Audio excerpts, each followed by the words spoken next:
আজি এইটো SD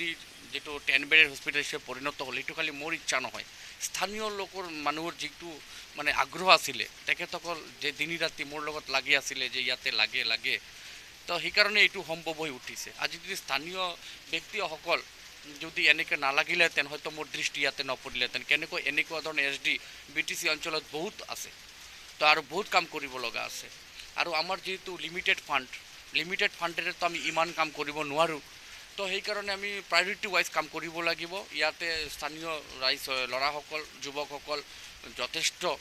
চেষ্টা চলাইছে যে ইয়াতে হস্পিটেল হ'ব লাগে তো যাৰ কাৰণে ময়ো ইয়াতে আহিলোঁ কাম হ'ল তো মই এনেকুৱা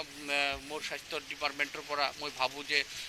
জাৰাগুৰি হওক ওদালগুৰি অঞ্চলেই হওক বাক্সা হওক চিৰাং হওক অন্ততঃ আমাৰ BTRৰ যিটো 5টা জিলা এতিয়া তামোলপুৰলৈকে 5টা জিলাৰ ভিতৰতে আমি এনেকুৱা যাতে ৰাইজৰ কাৰণে সেৱা আগবঢ়াব পাৰোঁ এনেকুৱা পৰিকাঠামো বা ইনফ্ৰাষ্ট্ৰাকচাৰ বনাই দিব পাৰোঁ যাতে ৰাইজসকল চিকিৎসা ভালকৈ ল'ব পাৰে